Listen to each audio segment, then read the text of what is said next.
Castlevania Episode 2, Necropolis. Now this episode introduces us to Trevor Belmont, who is not Simon Belmont like I thought when I did my first review. I just assumed it was like, it's Castlevania, it's going to be the first guy. It ends up being Trevor Belmont, which actually means, which I would have known this if I was, big into the Castlevania franchise. I probably would have been able to figure this out. But with the location and the gear, this is actually like the anime version of Castlevania 3. Now, I highly doubt, especially with it being 4 episodes, it's going to get into all of the details of Castlevania 3 because there are like other characters, including the son of Dracula.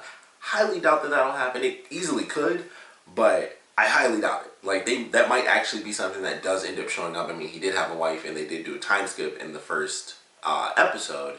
And so there could be other elements there. That could have been his son, which is probably who that was in the first episode. Just based off of what I got from, just wikiing, Trevor Belmont. Because I'm like, alright, well, where does he show up in the franchise?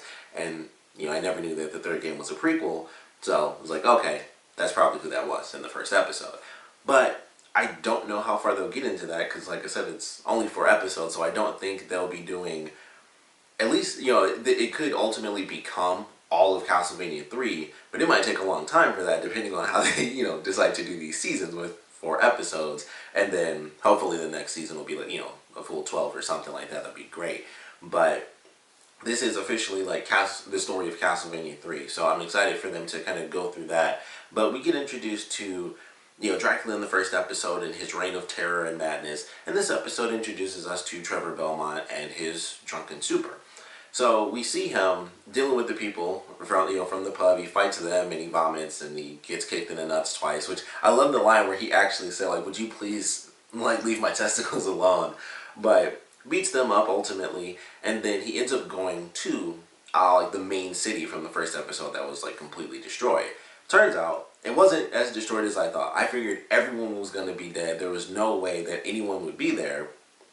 But he sneaks in and is like, all right, well, he's starving and thirsty and everything. So he goes in and he starts to walk around the city, and there's actually a ton of people there. There's like, people are setting up shops and everything, and he's kind of getting stories about what's going on within the city, and he, that's when he kind of realizes exactly what's happening. Like, all right, there are, attacks and things like that. Then he gets a little bit of extra details when he's, walking down the alleyway, runs into this guy who's considered a speaker, and he's kind of being taunted, and I'm assuming he was, he was about to get killed because the dude was, about to, like, just beat on him.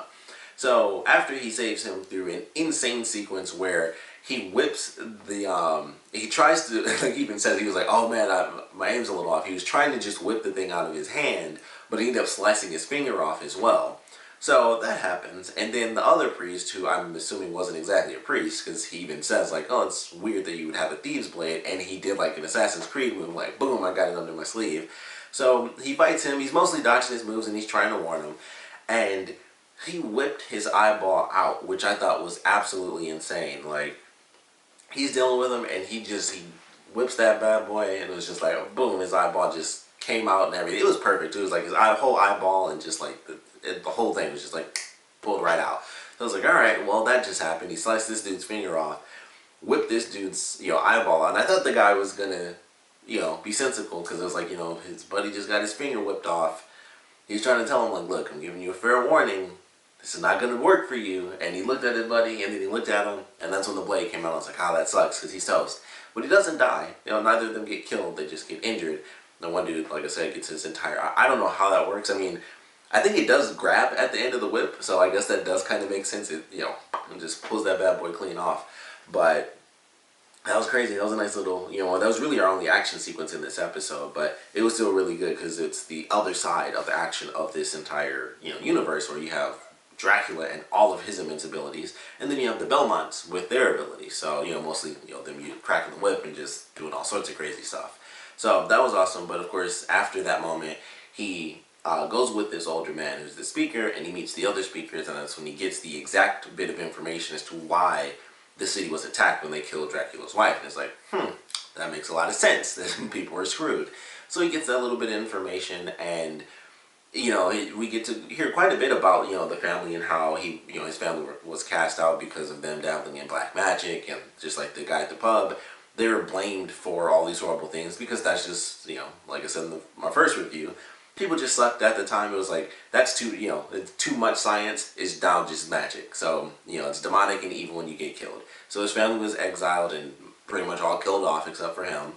And so he's like, they wanted to do this. They kind of banished us. We were the ones who fought the monsters, but they wanted to kick us out because it was evil and stuff. They blamed us for the things we were actually destroying. And that's pretty much how it went. It was almost like, they saw the exact opposite of what the Belmonts were actually doing. It's like, they're making monsters. It's like, we fought monsters, but we got kicked out because people were stupid and they just wanted to do it themselves and assumed that we were making the problem. So talks about that, and he does decide in the end that he will actually help the speaker because the person that's missing, their 12th member, is actually the elder's grandchild. So he decides that he's going to help, and I believe it is a granddaughter, so that would, depending on the name, which I assume I know what it is, that will lead into one of the other characters that is actually in the Castlevania 3 video game.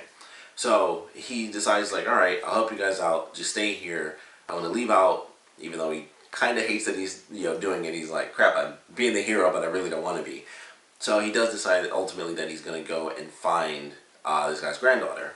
And she's in the catacombs, never came back, so he's got to go help her out. And I'm excited for where that's going to lead to. It's crazy to think, but once again, 4 episodes, so halfway through, which is why I'm just like, alright, well, it's only the first 4 episodes. When in the world are we getting, and when are we getting, the next set of episodes? Because they, of course, can't go through that much story in just 4 episodes. They appear to not be skipping a lot of time, so they definitely aren't doing it movie style, where it's like, okay, here's this, and then poof, he's in the next location, and it's really fast. So it's like him going through the city was a big chunk of the beginning of this episode. He fought for the first couple of minutes, and then he traveled through the city.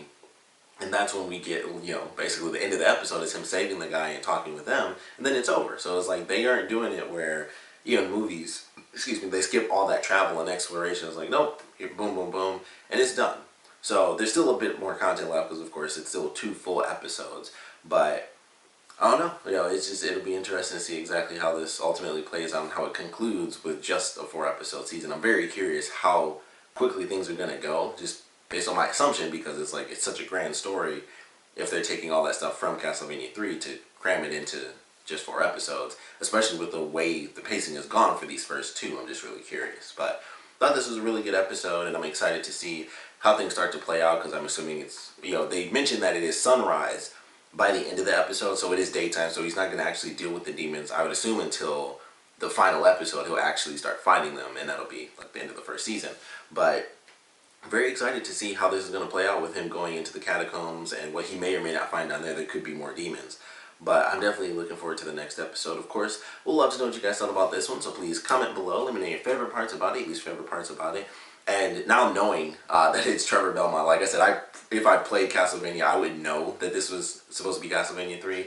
But I would love to know how you guys feel about it being the very beginning. Because Castlevania 3, of course, being the 3rd game, it was like, alright, well, here's the first 2. And then the 3rd was like, well, it's a prequel, and it takes place, I think it's like 215 years before the first 2 games. So I would love to know how you guys feel about it starting with the beginning of the story, even though that was the 3rd game that actually came out. I would love to know how you guys feel about that, because, that was a big thing when it was, kind of teased or talked about, at least, with, like, if Resident Evil ended up having a Netflix series, would they do the original games first and then go backwards and do 0, or would they just start with 0 since it transitions almost perfectly into the first Resident Evil game anyway with Rebecca?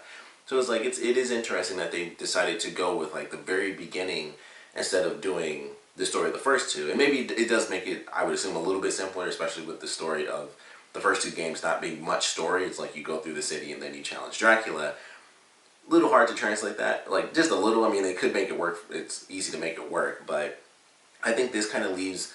I think this kind of lends itself to better storytelling, as far as the 3rd game being like, oh, well, we can change it this way a little bit, where we see the introduction of the characters and stuff, and then it goes into what you would just experience actually playing the game and doing the battling and stuff. So I think it's interesting the way that they chose to do it, like from the very beginning of the story with the 3rd game, and then just moving up through the Belmont. So I'm excited to see how that does play out. Of course, we'll have to wait and see when season 2 is coming out and how many episodes we get from that. But I'm excited for that. I actually like that idea of them just starting from the beginning, and just doing like from the very beginning of Dracula going on this rampage and the Belmonts doing that.